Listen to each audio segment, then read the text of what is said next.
Hey everyone, this is Dylan from Cvlt, and today I'll be giving you some tips on how I installed my boost gauge in my R53 Mini Cooper S. So to start out, I went with the Autometer 4303 boost gauge with this additional mounting cup because the mount bracket that comes with this particular boost gauge would only work if I would be, say, mounting it on the dash directly or some flat surface. It didn't seem like it would work on anything that I wanted, which was behind the tack. So a problem I ran into pretty quickly was how will I attach the mounting cup to the tack. Now to do this, I used a piece of aluminum from a local hardware store along with some of the same thread screws that go into the back of the tack to hold it together, and just painted that black. Here's an example of the piece of aluminum I used to make my own bracket. All I did was cut it into a sort of an L and then drilled some holes for the two mounting screws in the back of the tack.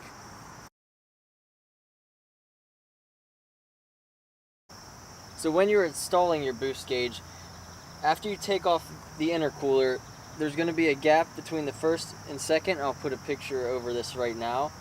There'll be a little line, a black line, right in between the two. You're going to want to slide that one off. I thought you had to cut it, but luckily I didn't. You just pull that off.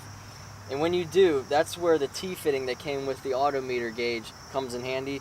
Along with, you'll need some of this 1/8 inch vacuum tube. This is a little thick and overkill, but luckily I had it because you do need it for the second part of the T.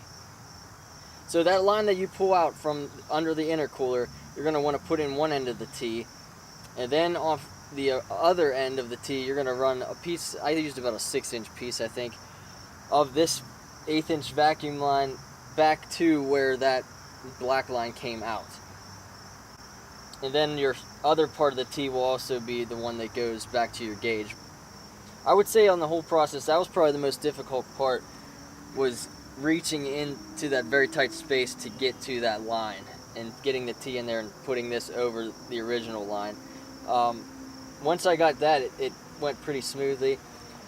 To actually run your boost line back to your gauge, you can do it a lot of ways. I tried to avoid most things that I knew would get hot in any metal thing that could maybe eat into the tubing. So what I did, I'll insert the picture over this, is I ran it zip tied after the T to that black tubing line under the intercooler.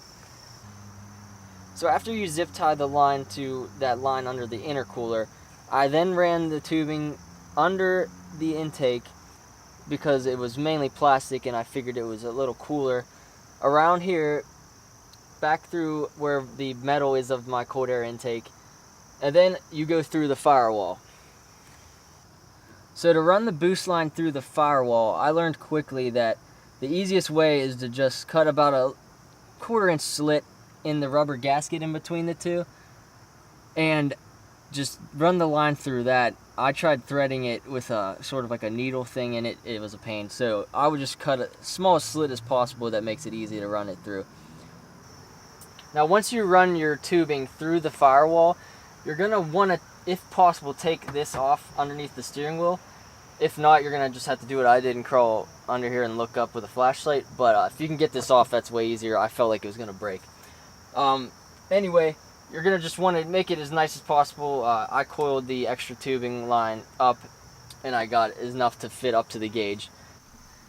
It's hard to see, but the boost line goes right behind the tack, down in between here where the steering column is, and then underneath the dash, and then back out into the engine bay.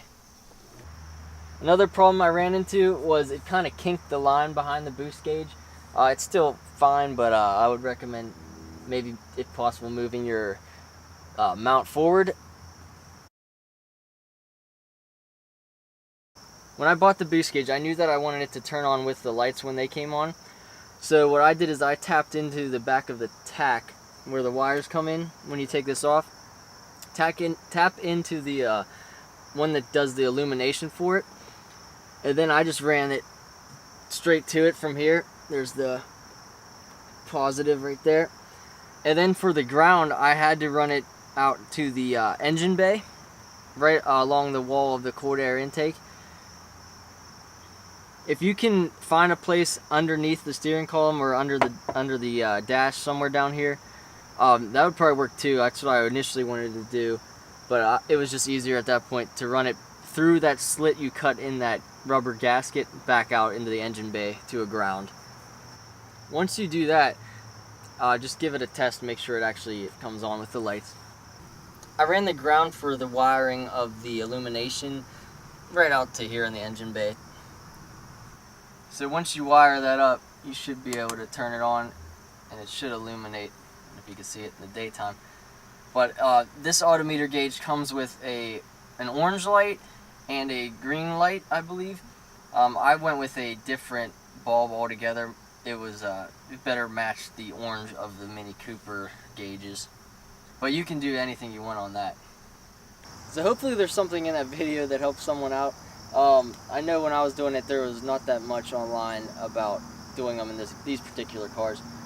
So the main things I would say is, one, have the boost, the extra line, the 1/8" vacuum line. If I didn't have that, it probably wouldn't have happened as quickly as it did. Number two, when you're going through the firewall, just cut that little slit in the gasket. I think it's way easier. And the other difficulty was, again, just the gauge mount in general. I just kind of did my own custom thing. If you can find something that you can just purchase and that's what you want, I would go with that, because it took a good while to find the right thread screws for the back of the tack. And then for your wiring of the gauge, I would just tap right into the back of the tack. Some people go all the way to the cigarette lighter outlet thing. I don't know why you would go that far, but I would go right from the tack and then run your ground out to the engine bay or underneath the steering column if possible. Again, this was Dylan from Cooper Cult. Thanks for watching.